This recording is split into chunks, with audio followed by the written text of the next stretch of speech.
To get into Stanford Medical School, I took notes on just about everything. But once I got there, I stopped taking notes completely and did even better. In this video, I'm going to break down the biggest misconceptions I had about note-taking, what worked in undergrad but failed me in medical school, and what I did instead to score in the top 0.1% and match at Harvard MGH. So in undergrad, I was really old school. I genuinely enjoyed writing things down, and I loved taking notes. Like, I would have pages upon pages of notes. Part of this is that I read that tactile learning, meaning actually writing things down, would help me with retention, which I generally found was true. Also, I was following a deep engagement strategy where by writing things out or talking things out and engaging with it on a deeper level, it would allow me to not only learn it better, but also remember it better. This had worked quite well for me. I literally was the valedictorian of my high school, and I had a perfect 4.0 in math and science in undergrad. In addition to that, I scored in the top 1% on the MCAT by basically just taking a bunch of notes. Like, I would take notes the first time through material by just writing down sort of a summary of what it is that I was learning and trying to find the underlying principle. And then after that, when I got closer to my midterm or my final, I would actually just take those notes and then re-summarize them and then write them again in a separate notebook. And that worked extremely well. It literally got me into Stanford, which is validation that the system was working.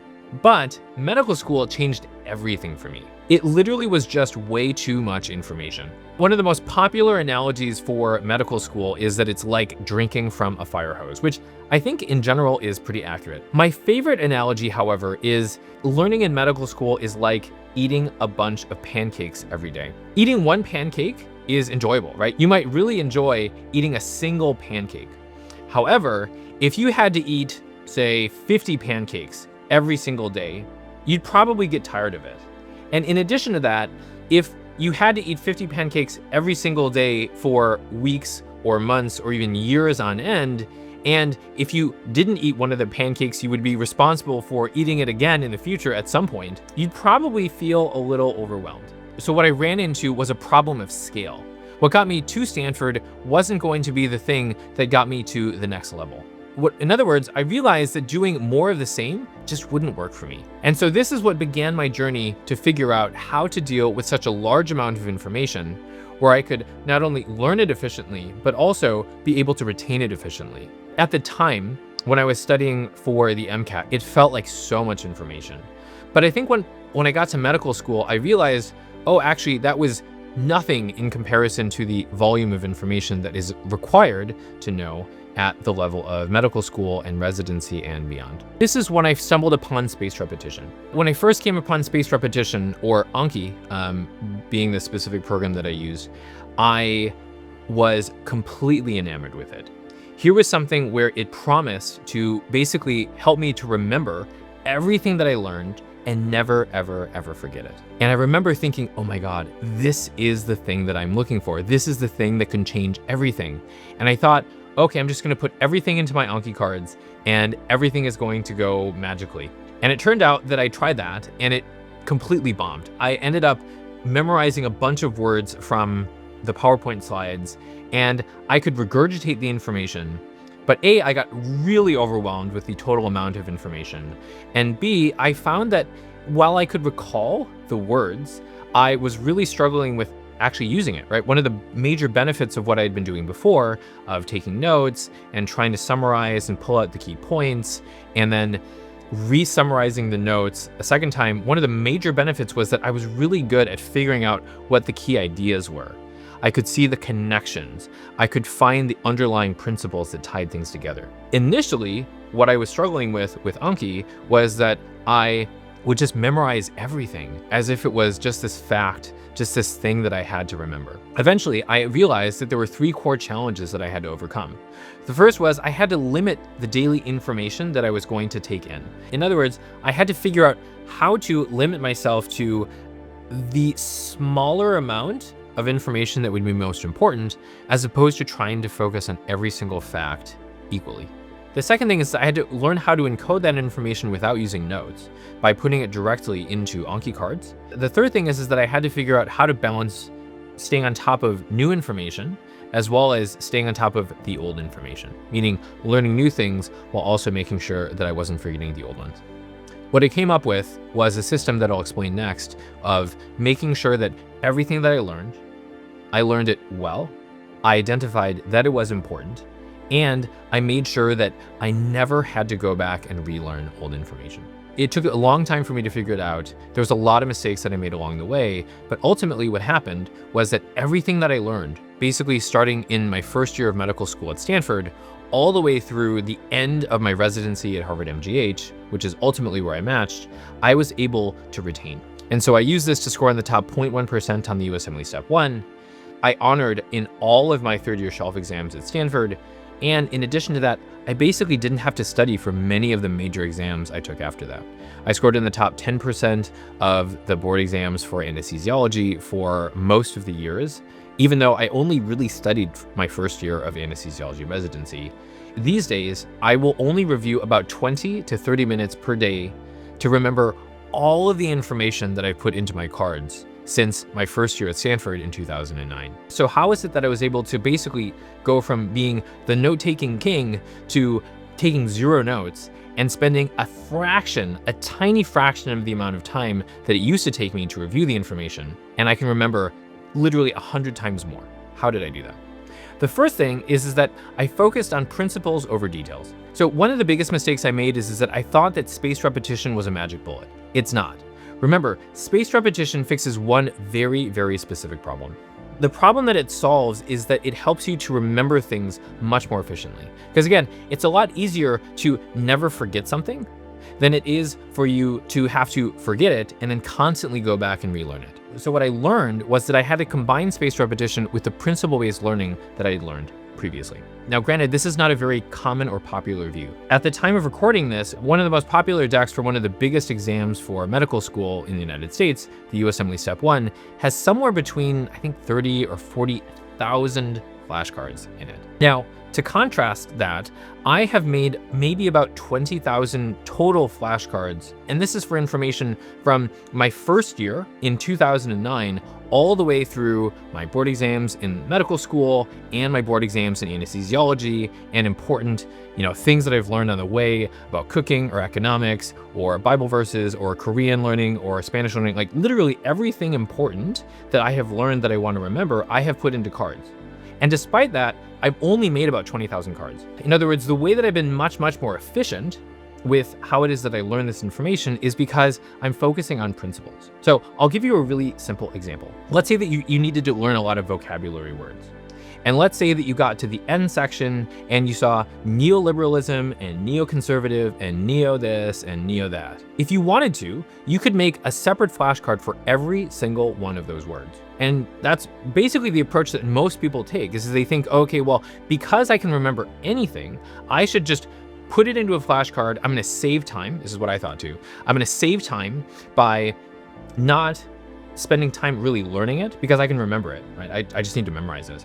And I can then put it into flashcards, and because I'm gonna do my flashcards every day, and I might be doing 500 or 1,000 flashcards a day, then I'll just remember it and it'll be fine. Now, the principle-based approach, right? So if you didn't have the ability to remember anything, you would have to have something where you used principles. So this is where I was stuck when I was in undergrad, right? This is I had to use the principles because I didn't have a naturally very good memory. So what I found is that you want to take that approach of, okay, you should assume that you can't remember everything and make your cards so that it benefits you. You should make your cards under the assumption that you won't be able to remember it well. And then the fact that you have spaced repetition is just a really, really amazing life-changing bonus. And so once you know that neo means new, I don't have to memorize all of these new words of like neoliberalism or neoconservative or neo whatever. Even for something like medicine where they treat it like it's a bunch of facts to be memorized, there are still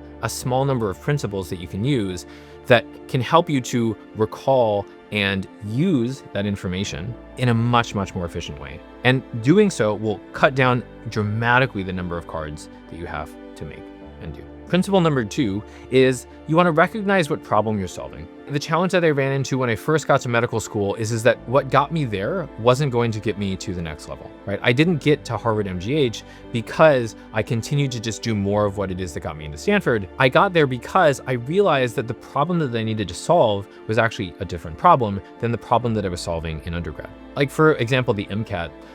The major difficulty with a lot of those tests, at least for me, was that I didn't really understand the principle very well. Like, if I got a question wrong, it was because, maybe it was a physics problem, and I didn't understand deeply what they were talking about. Medicine is different. In many ways, for medicine, the problem is that none of the topics are actually that difficult, right? If you sat down and for the vast majority of topics in medicine, you could probably explain it to an intelligent 4th or 5th grader if you just used simple enough language. None of it's really that challenging. What is challenging, however, is there's just so many things to know, and they are oftentimes related to each other.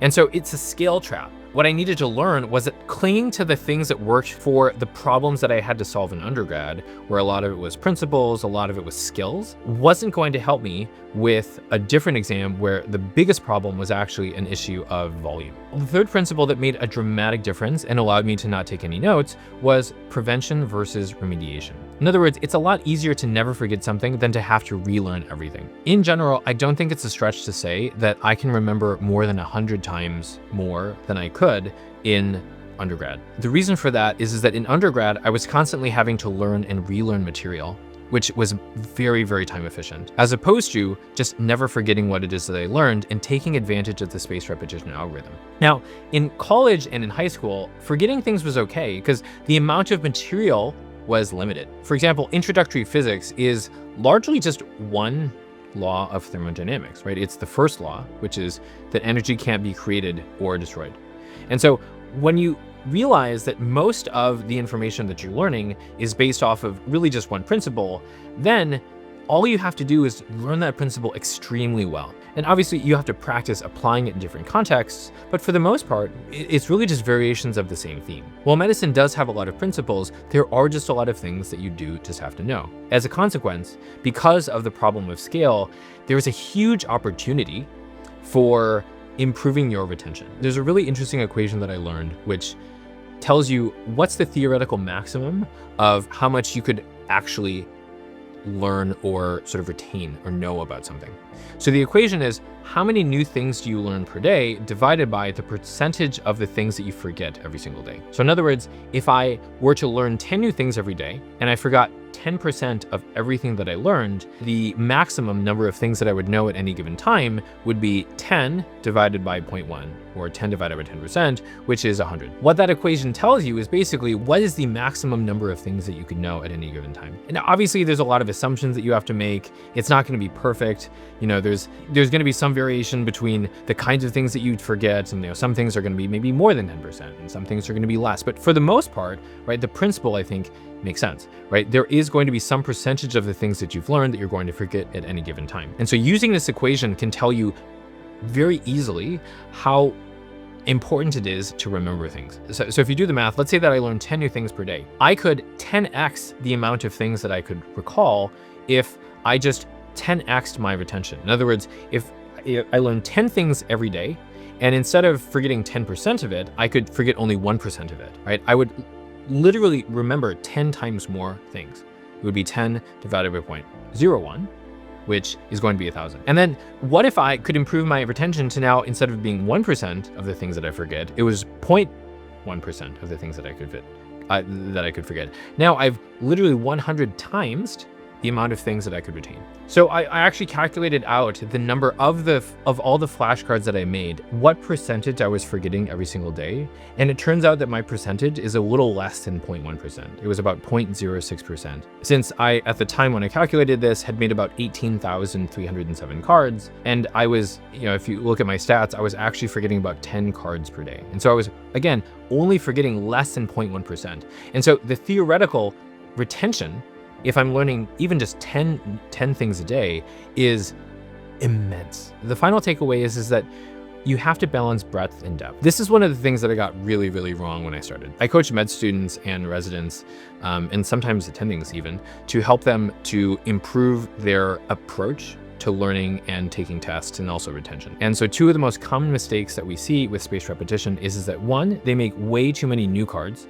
And so they focus on trying to learn the information, but they're not reviewing the old things. The second most common problem is that they try to memorize every single possible fact on the card because they get that perfectionist mindset of, oh my gosh, if I don't know this, then my world is gonna end, or something. Like they've got some kind of fear that's driving it.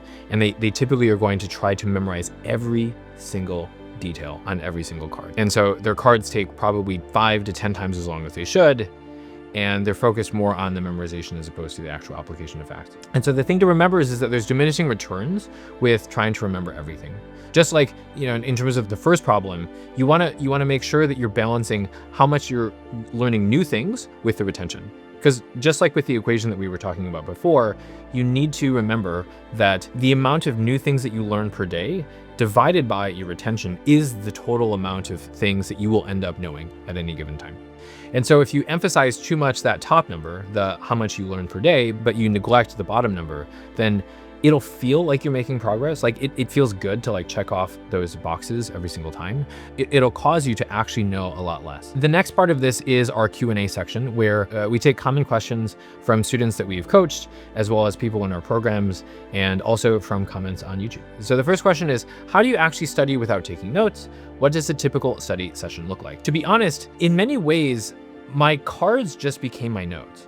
Right? One of the biggest challenges that I had when I took notes was that probably 60, 70, maybe even, if I'm honest, like more of the time, I would take notes, but I would never ever read them again. Again, in undergrad or high school, it's okay, right? It's like you don't have to remember as much. The amount of material that you need to cover is usually a lot less.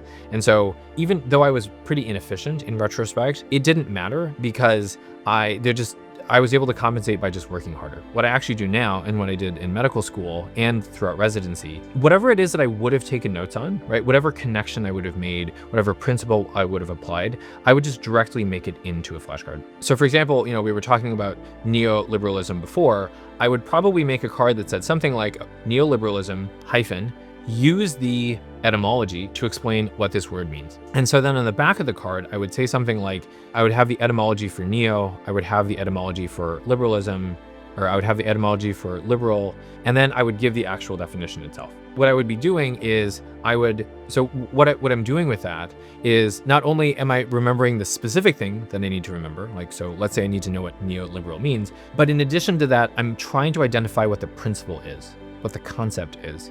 And so if I know what neo means and I can use it in context, if I know what liberal means and I can use it in context, now it becomes a lot easier. The next time I see a word that has either liberal in it or neo in it, it becomes a lot easier for me to learn it, and it becomes a lot easier for me to retain it, and it becomes a lot easier for me to use it. And so now what I do is I'm constantly looking for things that are principles, things that are applications, and instead of just writing them down as a note, I just directly make them into a flashcard. I've gotten used to making flashcards that force me to apply it as opposed to just read it passively. The second question is, what spaced repetition software do you recommend and how do you set it up?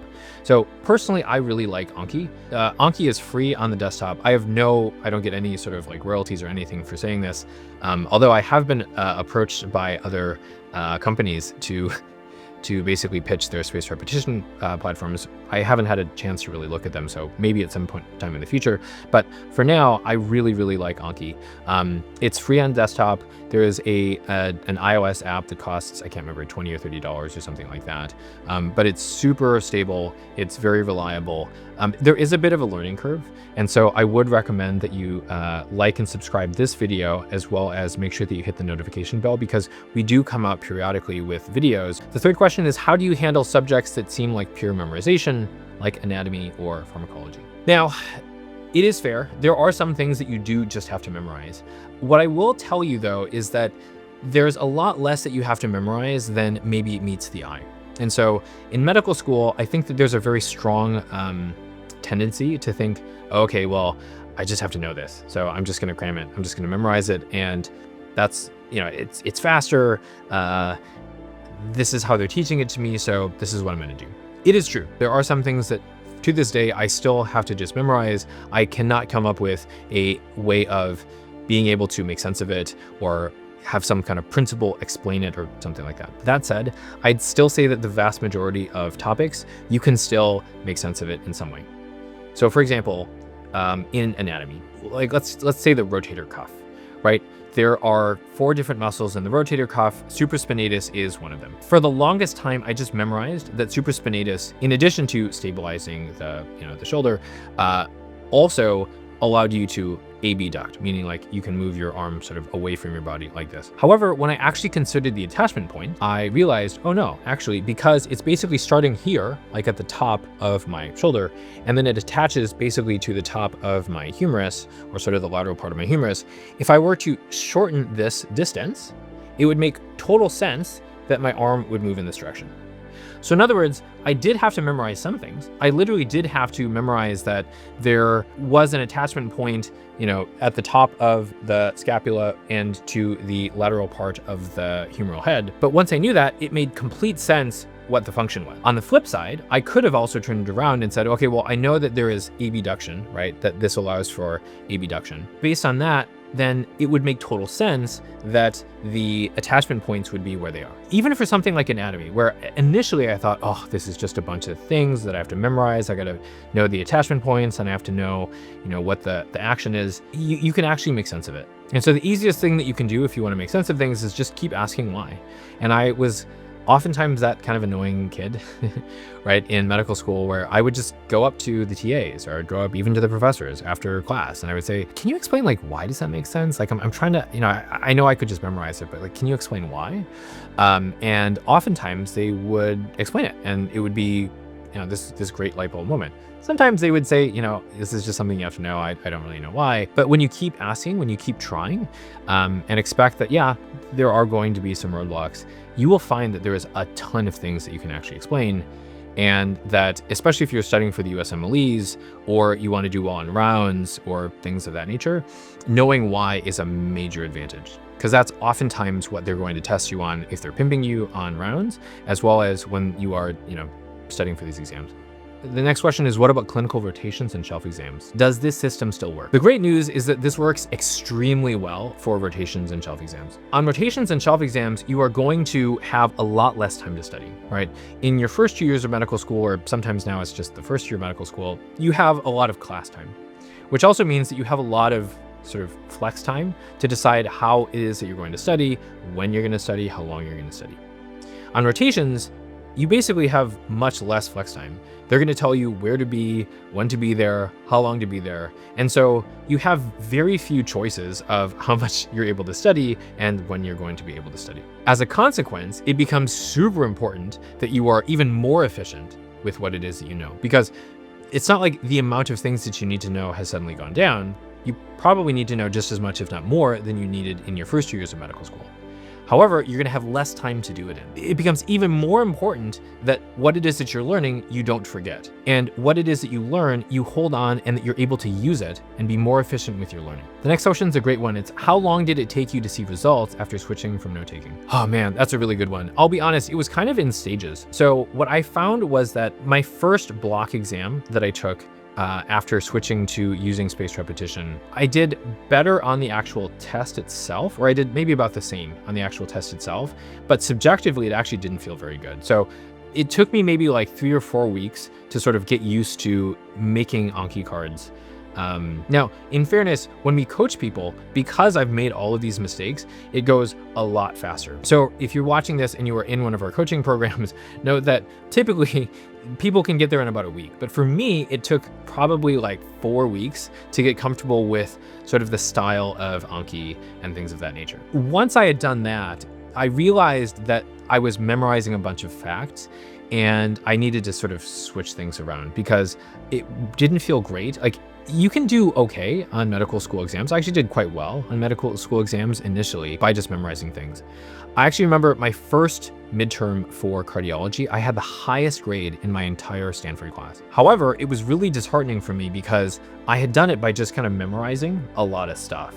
And so despite the fact that I had literally the highest grade, I didn't feel comfortable with cardiology much at all. And so to really become comfortable with the system of learning things well and never forgetting it and learning how to apply it, that probably took 3 or 4 months. Again, if you like, subscribe, and hit the notification bell, I promise that there will be more videos where you will see them come up where I talk about this in more depth.